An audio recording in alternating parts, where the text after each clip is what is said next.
my friends, welcome back to my channel. Everybody loves pasta, but have you ever thought about its origins? The common story is that Marco Polo brought it from China. But what if I told you that pasta has actually been here in Italy, parts of Italy's culinary south all along? Today, we are diving into the history of pasta. We'll discover together the origins of pasta and how it has evolved from the ancient cultures to these days. But before we begin, don't forget to subscribe and let's get started.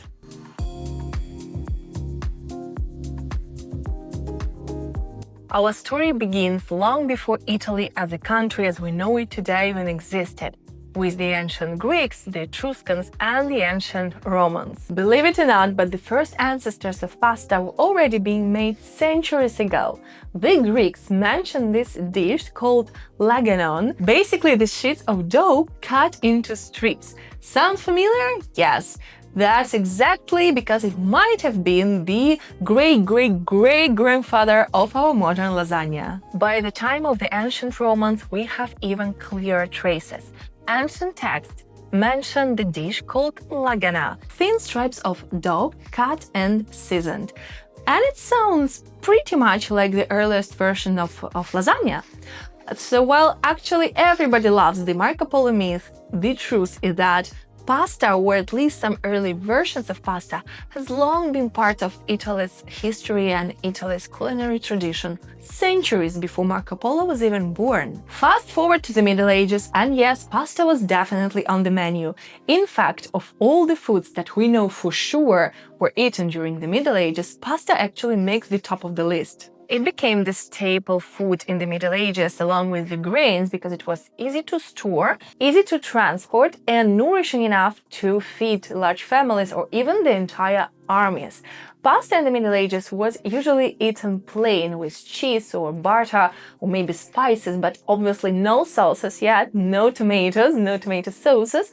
However, we can say for sure that pasta was already beloved all across Italy and well beyond, because yes, pasta was actually that early type of pasta was eaten all across Europe. Guys, if you like this new format of news stories and more of a history-focused format on my channel, please let me know in the comments. Thank you so much to everyone who's leaving the comments and supporting us in this transition. And also, if you want to support our channel, you can do so by buying me a virtual cup of coffee through the link in the description box or by hitting a thanks button down below.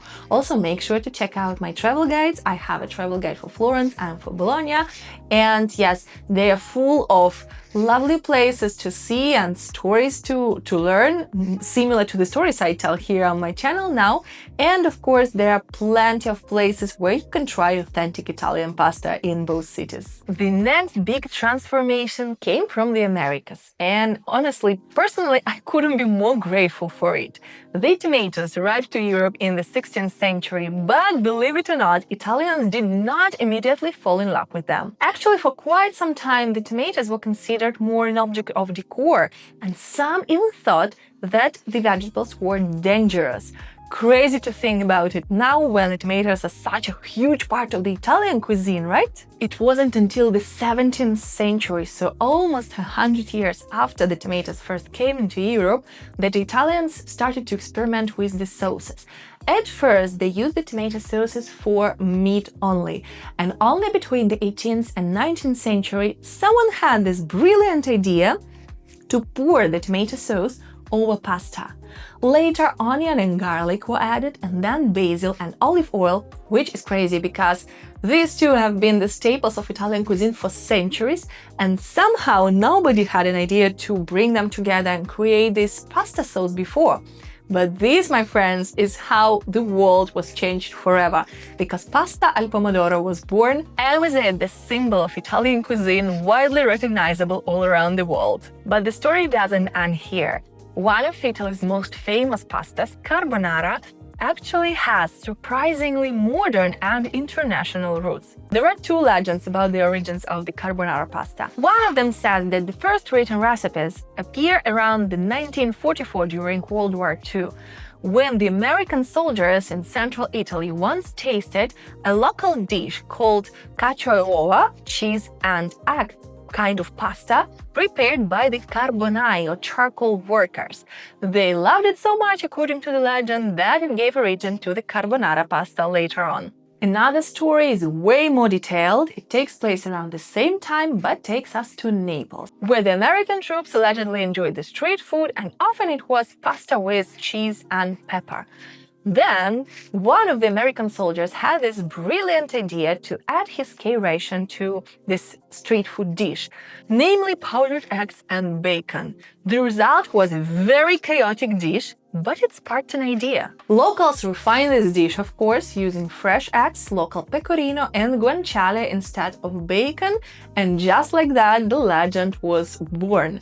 Then the Romans adopted the dish and then it evolved a little bit, and this is how the carbonara became this widely known and much loved Italian dish with its very uncertain, mystical and international roots.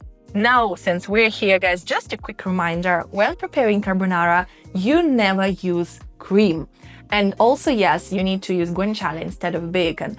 But I know it might be a little bit harder to find it outside of Italy. However, the cream rule is the rule, because every time you use cream when preparing the carbonara, you make an Italian nonna somewhere cry. From humble origins to global fame, this is how pasta has become Italy's greatest ambassador. Every region has its own shape, its own sauces, its own secret, from Puglia's orecchiette with turnip greens to Emilia-Romagna's tagliatelle al ragù.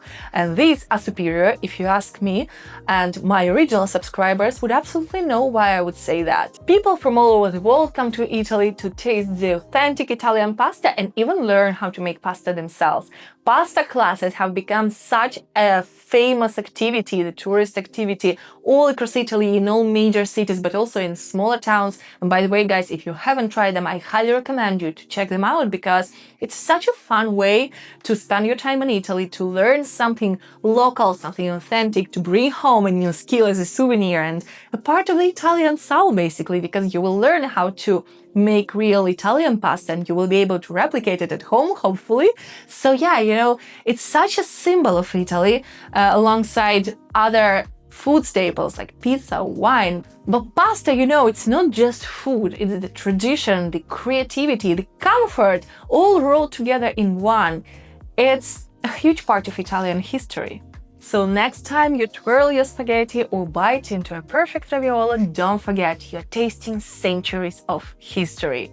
And I hope you liked this video, guys, and if you did, please don't forget to subscribe. I want to remind you once again, also comment and like this video, hit the bell button down below so you get the notifications of all the upcoming videos, and join me next week for another story that makes Italy come alive, one plate or one legend at a time.